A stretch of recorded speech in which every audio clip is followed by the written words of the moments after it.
Hey, it's Victoria, and you are now listening to the Pass Rush Podcast with your host, DJ Clennon. Welcome to the Pass Rush Podcast. I'm your host, as you already know, DJ Clennon, and I want to break down Colorado's football team as well as the game yesterday. So to start with the game from yesterday, I want to say that Colorado is just not playing fourth quarters of football. Like, they're playing 2.5. They started to look good at the end of the first half, and then they play really good in the second half. And to be the team that they can be, they got to get rid of that. It got to go. And that's the biggest problem for them that leads to the bad play that we see in certain points of the games, that they're just not being a complete football team. They're being a second half football team, and you can't have that. I'll start with the top down as far as breaking the team down. So with Shedeur having a lights out year, a Heisman candidate year, and that's going to continue. I think that's going to continue if some points of these changes that I'm going to mention as well take place. And they're not so much with him. You can say that he is holding the ball a little bit too long, and I'll agree with that with certain things, but I think that's something that reflects off some of the other things with the team that's going on. Is like their pass rush not being there at all. So he might feel like he got a lot of time at practice when he really don't. But like, that offensive line and defensive line kind of looks the same. And I just feel like they kind of know they're the weakness for the team, but they're not terrible, but they're not playing well at all. And so Shedeur, with the stat padding, I heard that somebody in the Pac-12 allegedly said that he is not throwing interceptions or throwing the ball away to protect his stats. Look, you can say that, but I don't know any quarterback that enjoys being hit. I just don't. I mean, as a pass rusher, I don't enjoy knowing that they can take my hits. I want to, if I'm coming to hit you, I want you to feel it. I want it to mess your game up. I don't think he enjoys that, because Muhammad Kamara made him bleed, and yesterday he almost got a concussion from the guy from Arizona State, and he ain't gonna take a lot of those hits over and over and over again and enjoy that. So him taking sacks to protect his stats, I feel like his stats at this point now of the season don't do anything electrifying compared to what he's already done. Like, he's doing great, so he's going to continue to do great. And if he were to throw a few more interceptions or throw the ball away a few more times, it's not going to hurt the overall production that he's already done, that teams see that are going to try to take a chance on him later on in life.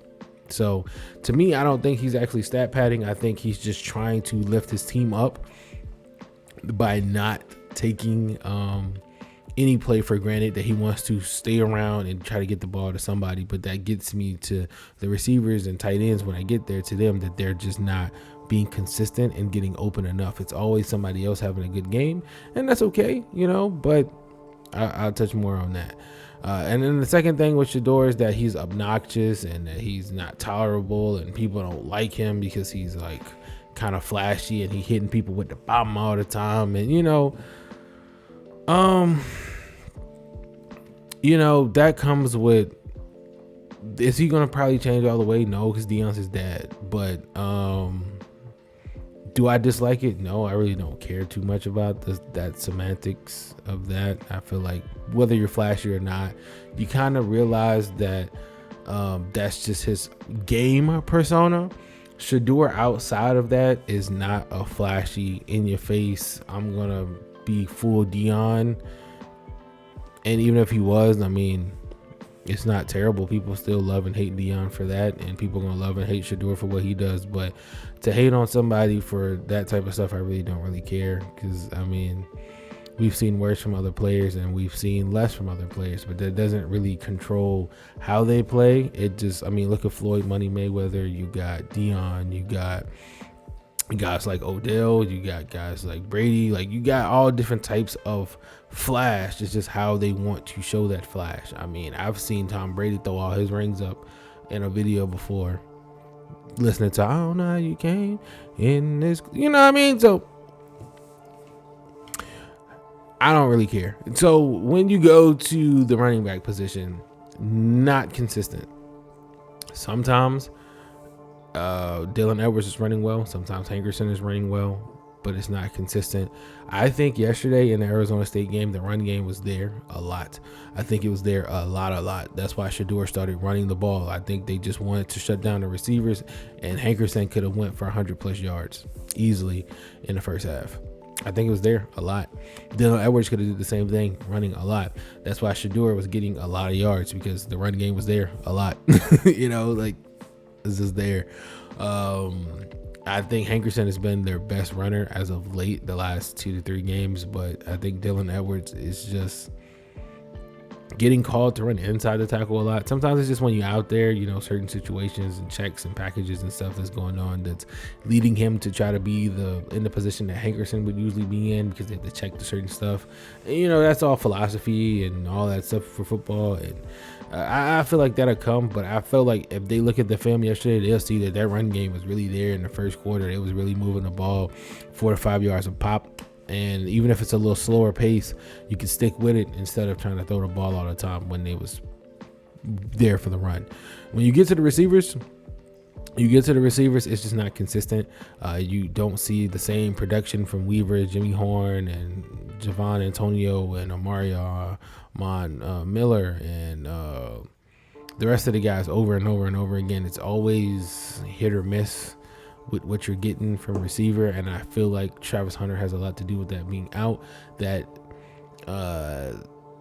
the packages just changed with him not being in the game, and once he comes back, you'll see more of a consistent production from them as well, because they'll get those open looks that they are not getting now, because they're most of the eyes will be on Travis Hunter, and you can really tell they miss him.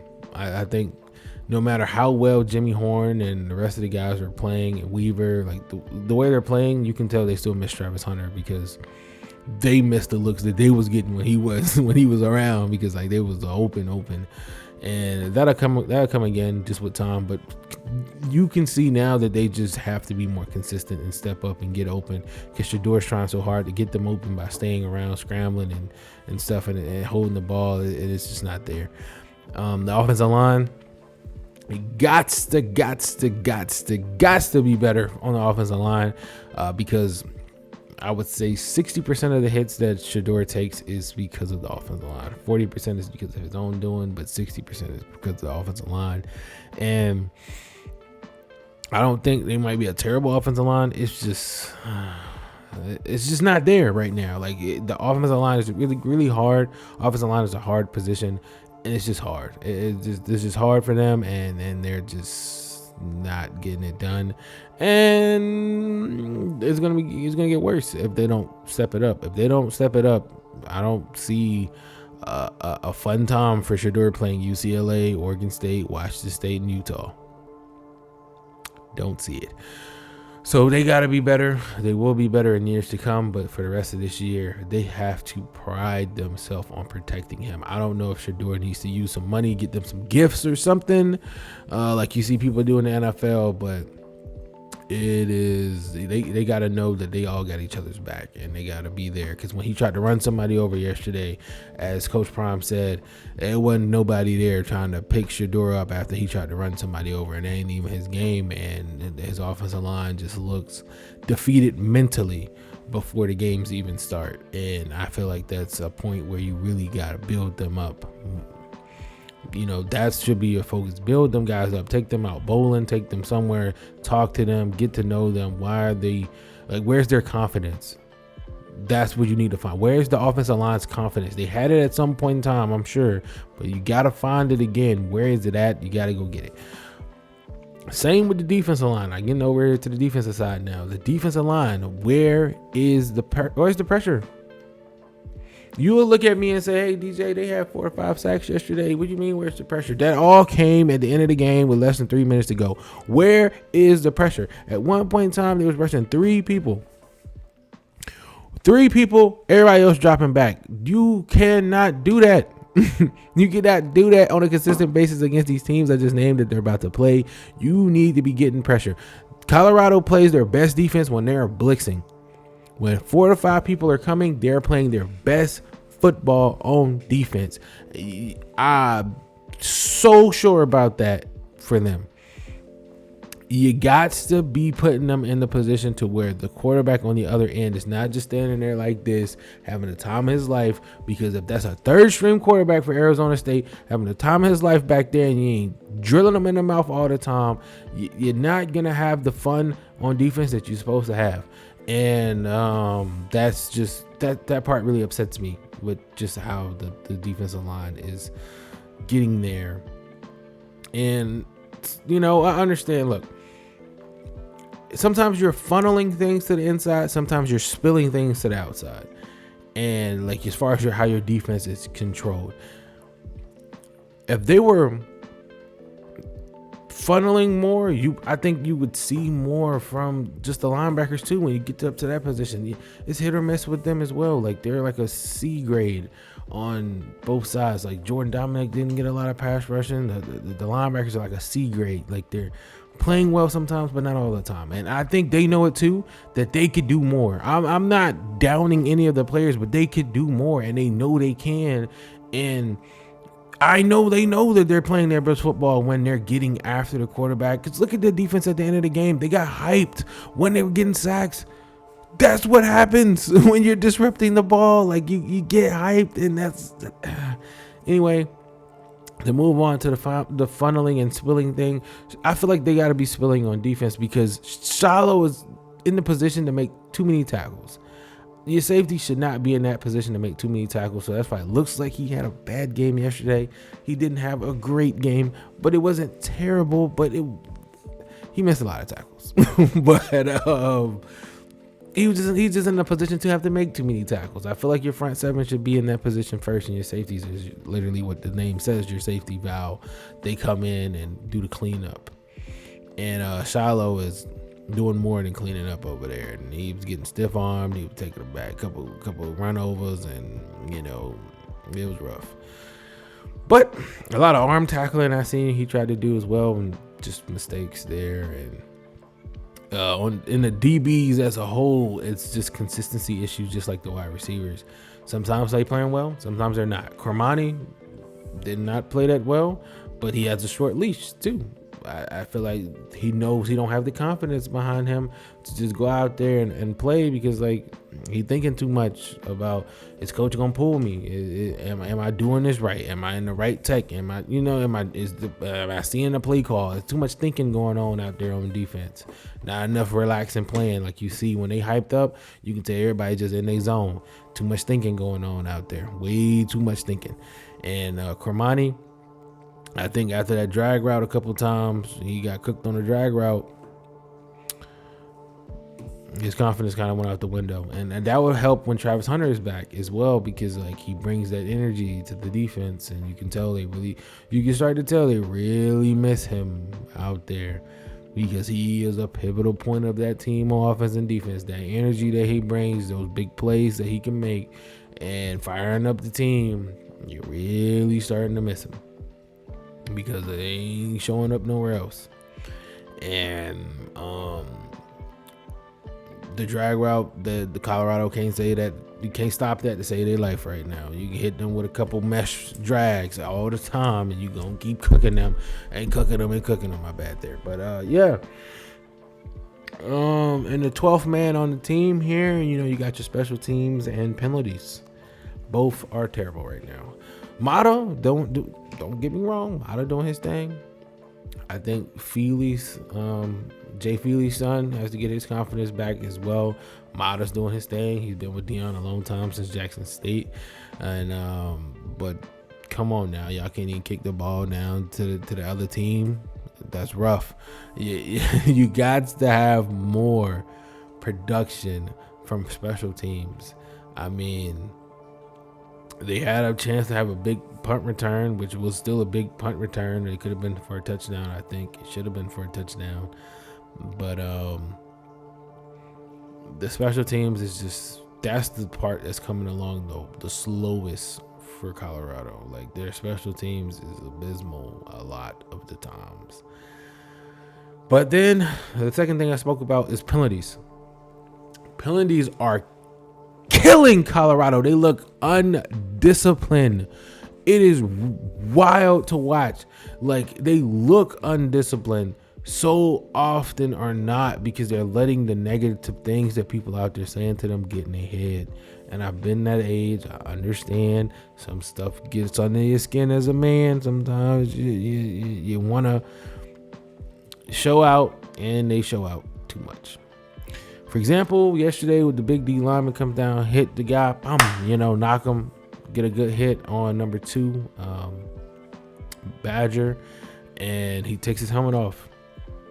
You want everybody to see that you made the hit. You're taking your helmet off. You're talking trash, whatever. But you can't do that. It's a penalty, and you got to know that the position that your team is in, you cannot cost them when y'all not playing your best. And I think that's something that people might get upset about, but that just comes with a new team meshing together, understanding that you can't do this, you can't do that.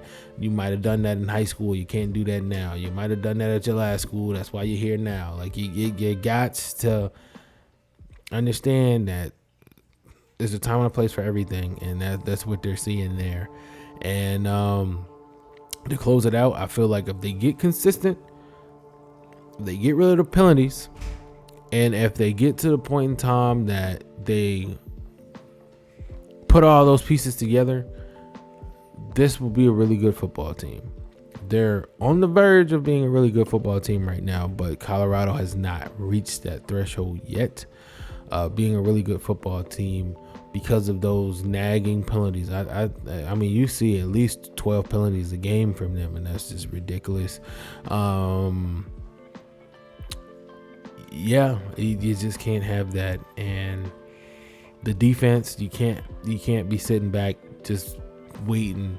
You need to be coming to them. They got to get on the attack, on not on just offense, but on defense as well. They got to get on the attack, and they got to get nasty. They got to trust the run game, and they got to trust their blitzing game on defense. And once you see that, I think you'll see even better Colorado. They'll make a step forward, because Shedeur tried so hard to get them hype.